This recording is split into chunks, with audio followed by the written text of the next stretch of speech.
Take a look at your left hand. That fourth finger, the one between your middle finger and your pinky, might be wearing one of the most meaningful objects in human history. But here's the question: why that finger? Why not the thumb or the right hand?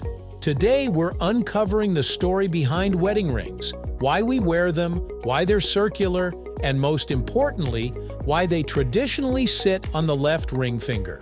And like many everyday traditions, the answer is a mix of ancient myth, cultural shifts, religion, and a little bit of anatomy, though maybe not in the way you think. Right here, on History of Simple Things.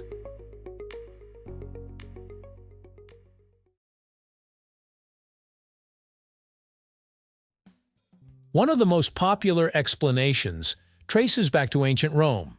The Romans believed in something called the vena amoris, which literally means vein of love. According to this belief, a special vein ran directly from the fourth finger of the left hand straight to the heart. Romantic, right? The heart was seen as the center of emotion and devotion, so placing a ring on the finger that supposedly connected directly to it symbolized a love that flowed straight to the core of a person's being. There's just one small issue. Modern anatomy tells us this vein doesn't actually exist. All fingers have veins that connect to the circulatory system in similar ways. There is no unique heart-bound vein in the fourth finger.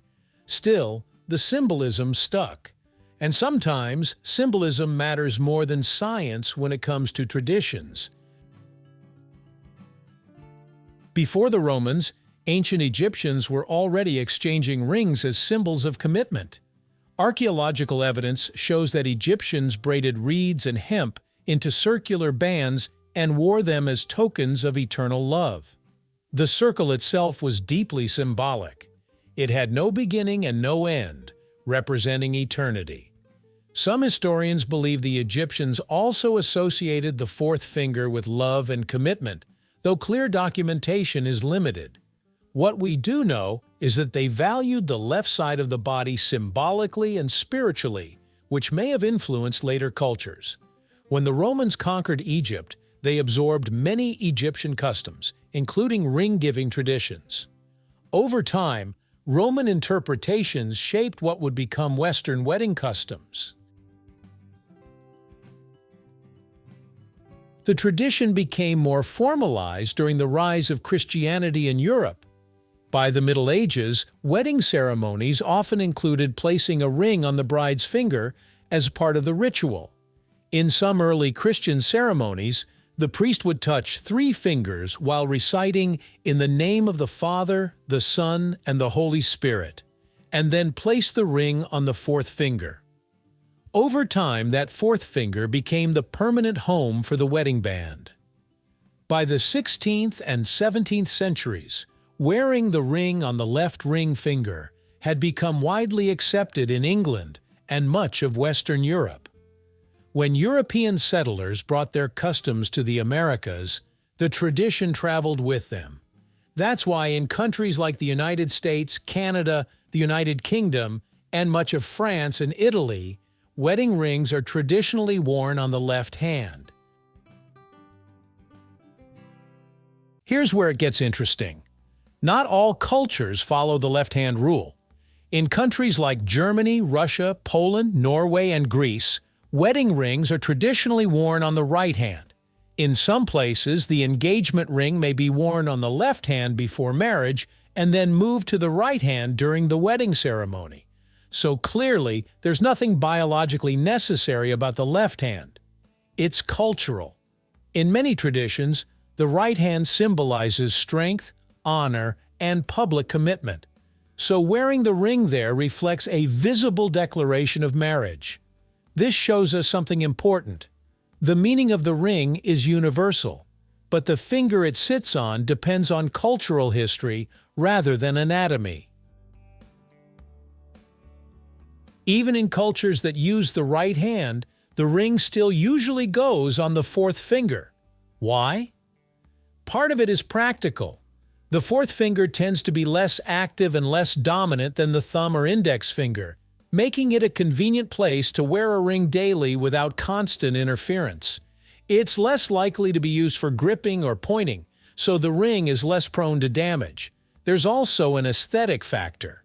Placing the ring between the middle and pinky fingers creates balance on the hand. Over centuries, this placement simply became visually associated with marriage. And once a tradition becomes visually recognizable, it reinforces itself. When people see a ring on that finger, they immediately understand its meaning. That shared understanding keeps the tradition alive. Today, couples are more flexible than ever.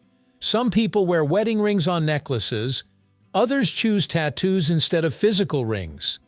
In certain professions, like healthcare or construction, rings may be removed for safety. And increasingly, cultural blending means traditions mix. A couple might follow one country's engagement customs and another's wedding customs. What remains constant is the symbolism, not the strict rule. The left ring finger tradition survives mostly because it's familiar. It connects us to centuries of belief, romance, religion, and cultural storytelling. So why do we wear wedding rings on the left ring finger? The tradition most likely grew from the Roman idea of the vena amoris, the so-called vein of love, blended with earlier Egyptian symbolism of eternal circles, and later shaped by Christian wedding rituals in Europe.